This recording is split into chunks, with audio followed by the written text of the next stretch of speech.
এই যে গতকালকে দেখা হয়েছিল পাবনারই সন্তান, নাম তার মিরাজ আফ্রিদি, দুইটা হাত নাই। এবার আপনি চিন্তা করেন ভাই, যদি আপনার দুটো হাত যদি না থাকতো আপনার কেমন লাগতো? আমি যখন তার চেম্বারে, পাবনা লতিফ টাওয়ারে যখন তার চেম্বারে, তার দোকানে যখন প্রবেশ করি, একটা মানুষ দেখি খাওয়িয়ে দিচ্ছে তাকে, আর একজন হাত দিয়ে তার মুখে উঠিয়ে দিচ্ছে। আমার দৃশ্যটা দেখে আমার অন্তরটা কেঁপে উঠলো। হারিয়া নিজেই যে খাবে, খাবার মতো হাত নেই, দুই হাতের এক হাতও তার নেই। এই পা দিয়ে মুখ ফেস করে, পা দিয়ে ব্রাশ করে, পা দিয়ে কাপড় চোপড় ঘাসে, পা দিয়ে সমস্ত কাজগুলো করতে পারে, কলম দিয়ে লিখতে পারে, পা দিয়ে একটা মানুষকে ফোন দেয়, পা দিয়ে ফোন টেপে। আপনি হাত দিয়ে যত কাজ করি, পা দিয়ে ওই ব্যক্তি তত কাজ করে। আপনি যদি একটু পা দিয়ে যদি ফোন টিপতে চান, আপনি টিপতে পারবেন না। আপনি পা দিয়ে মুখের কাছে ব্রাশ করবেন, পারবেন না। কিন্তু তার কাছে পাটা যেন হাতের মতন কাজ করছে। আমার সবচেয়ে খারাপ লাগলো এই সময়, কলিজার টুকরা সন্তান, তার একটা আল্লাহ তাআলা ফুটফুটে সুন্দর একটা কলিজার টুকরা মেয়ে দিয়েছে। মেয়েটাকে যে দুটো হাত দিয়ে এরকম করে ধরবে, এইরকম হাত তার নাই। মেয়েটা বারবার এরকম করে কাঁধটা ধরছে, আবার ছুটে যাচ্ছে, আবার কাঁধ ধরছে, ছুটে যাচ্ছে। এরকম করে মেয়েটা এরকম করে সামনের দিকে আর বাবা ধরতে পারছে না। মেয়েটা কাঁধের ওপরে ভর দিয়ে এরকম করে হাঁটছে, চলাফেরা করছে। কলিজার টুকরা মেয়েটাকে আদর করবে, এমন দুটো হাত তার নাই। এই মিরাজ আফ্রিদি বাংলাদেশের এখন বর্তমানে একজন সেলিব্রিটি, যাকে অনেক মানুষের ইন্টারনেট এবং নেটের যুগে যাকে চেনে। ভাইরে, মিরাজ আফ্রিদির হাত নাই, আল্লাহ তাআলা আপনাকে হাত দিয়েছে, আল্লাহ আপনাকে পা দিয়েছে। বাইরে কত জায়গায় আমি আপনি যাই, অনেক মানুষের তো চোখ নাই, অনেক মানুষের তো পা নাই। আল্লাহ তাআলা এই জন্য ডাক দিয়ে বলতেছেন, লা ইন শাকারতুম লা আযীদান্নাকুম ওয়া লা ইন কাফারতুম ইন্না আযাবি লাশাদীদ। আল্লাহ ডাক দিয়ে বলেন, গোলাম, আমি আল্লাহ তাআলা তোমাকে হাতের নিয়ামত দিয়েছি, চোখের নিয়ামত দিয়েছি, পায়ের নিয়ামত দিয়েছি। গোলাম, তুমি আমি আল্লাহর শুকর আদায় করো। বান্দা যদি শুকর আদায় করো, আমি আল্লাহ তাআলা তোমার নিয়ামতকে বৃদ্ধি করে দেব, নিয়ামতকে বৃদ্ধি করে দেব। আর যদি না শুকর গুজার হও রে বান্দা, আমি রব্বুল আলামিন নিয়ামতকে ছিনিয়ে নেব। শুধু নিয়ামতকে ছিনিয়ে নেব না, ইন্না আযাবি লাশাদীদ, কঠিন আযাবের মধ্যে তোমাকে গ্রেফতার করব। মুসলমান ইমানদার আল্লাহর গোলাম, এই জন্যই বলছি রে ভাই, আপনি কি আল্লাহ রব্বুল আলামিন কত টাকার সম্পদ, চোখ দিয়েছে, কত মানুষের চোখ অপারেশন করে তবুও ভালো হয় না। এই সুন্দর চোখ দিয়েছে আপনাকে পথ দেখে ভালো কাজ করতে, এই চোখ দিয়েছে আপনাকে কোরআন পড়ার জন্য, আল্লাহ চোখ দিয়েছে আপনি মসজিদে আসবেন, নামাজ আদায় করবেন। হাত দিয়েছি আল্লাহ রব্বুল আলামিন। যার হাত নাই সেই ব্যক্তি চিন্তা করে, আমার যদি হাত থাকতো।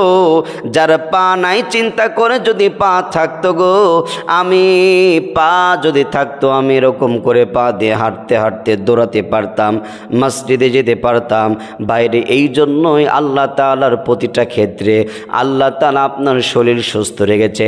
হসপিটালে কত বেচারা, কত মানুষগুলো অসুস্থ আছে, আল্লাহ রব্বুল আলামিন আপনাকে সুস্থ রাখছি। সর্বক্ষণ আল্লাহর শুকর আদায় করো, আল্লাহর শুকর আদায় করো। আমার আল্লাহ তাআলা নিয়ামতকে আরো বৃদ্ধি করে, নিয়ামতকে বৃদ্ধি করে দিবে। বাইরে আমি সুস্থ আছি, আমি হেলায় দুলায় সময় কাটাচ্ছি, আমি সুস্থ আছি, আমি আল্লাহরে ডাকি না, আমি সুস্থ আছি, আমি নামাজে যাই না, আমি সুস্থ আছি, আমি ঘরে বসে থেকে আমি নর্তকীর নাচগুলো আমি দেখি বেহায়ার মতো। আপনি যখন অসুস্থ অসুস্থ হন, আপনি যখন হসপিটালে যান রে ভাই, আপনি তখন আল্লাহকে ডাক দিয়ে বলেন আল্লাহ আল্লাহ আল্লাহ আল্লাহ।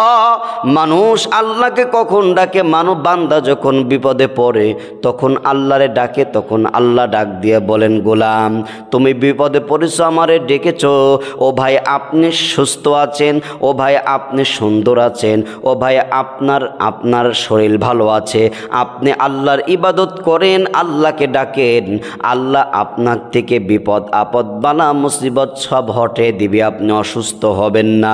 আপনার নামাজ আদায় করে শুকর আদায় করেন, আল্লাহ তাআলা আপনার শরীরকে ভালো রেখে নামাজ পড়ার বেশি বেশি তৌফিক দান করবে।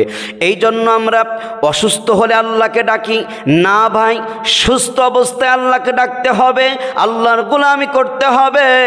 আপনি যদি কবরের মধ্যে যদি চলে যান, আপনি কোনো ভালো কাজ করতে পারবেন না, আল্লাহকে ডাক দিতে পারবেন না, আপনি ভালো কাজ করলেও আপনার সওয়াব হবে না।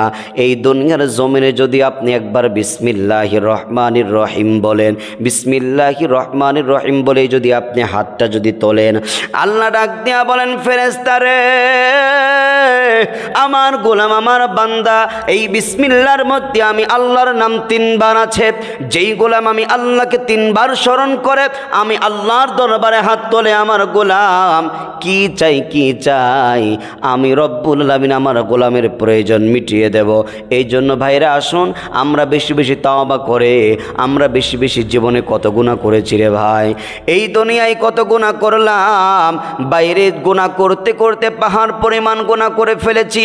আল্লাহ তাআলা ডাক দিয়া বলেন লা তাকনাতু মির রাহমাতিল্লাহ ইন্নাল্লাহা ইয়াগফিরুয যুনুবা জামিআ ইন্নাহু হুয়াল গফুরুর রহিম। আল্লাহ ডাক দিয়া বলেন গোলাম তোমার গুনার পাল্লা কত পরিমাণ হয়েছে রে বান্দা, তোমার গুনার পাল্লা যদি পাহাড় পরিমাণ হয়, আমি আল্লাহর রহমত, আমি আল্লাহর দয়া, আমি আল্লাহর মায়া ওই পাহাড়ের চেয়ে তো বেশি রে গোলাম। তোমার গুনার পাল্লা যদি এরকম করে সমুদ্রের পানি পরিমাণ হয়, আমি আল্লাহর দয়া, আমি আল্লাহর রহমত তার চাইতে বেশি। ও গোলাম তোমার যদি গুনার পাল্লা যদি আসমান দুনিয়া সময় পরিমাণ হয়, আমি আল্লাহর দয়া, আমি আল্লাহর মায়া, আমি আল্লাহর রহমত তার চাইতে বেশি। বান্দা ঘুরে আসো, আমি আল্লাহর দিকে আসো, বান্দা ফিরে আসো, আমি আল্লাহর দিকে আসো, আমি আল্লাহকে ডাকো। দুনিয়ার মানুষের কাছে চাইলে দুনিয়ার মানুষ একবার দুইবার তিনবার এবার দুনিয়ার মানুষ এরকম করে রাগান্বিত হয়। ও গোলাম আমি তোমার রব, আমি তোমাকে বানিয়েছি, আমি আল্লাহ আদর করে তোমাকে বানিয়েছি। বান্দারে যদি আমি আল্লাহর কাছে যদি তুমি চাও, দুনিয়ার মানুষ নারাজ হয়, দুনিয়ার মানুষ অখুশি হয়, আর আমি আল্লাহর কাছে যদি আমার গোলাম চায়, আমি আল্লাহ খুশি হই, আমি আল্লাহ খুশি হই। বান্দা যে দুনিয়ার মানুষের কাছে তুমি চাওয়ার যত আশা করো, মানুষ আপনাকে ঠগাবে, দুনিয়ার মানুষ আপনাকে ধোঁকা দেবে, দুনিয়ার মানুষ আপনার মনে কষ্ট দিবে। আর যদি আল্লাহর কাছে যদি চেতে পারেন, তাহলে আমার আল্লাহ ঠগাবে না, ধোঁকা দিবে না, কষ্ট দিবে না। আল্লাহর কাছে চাওয়ার মতন চাইতে হবে। প্রতিটা ক্ষেত্রে আমার আল্লাহ, আপনার যা প্রয়োজন আমার আল্লাহ তাআলা আপনি আমাকে দিয়ে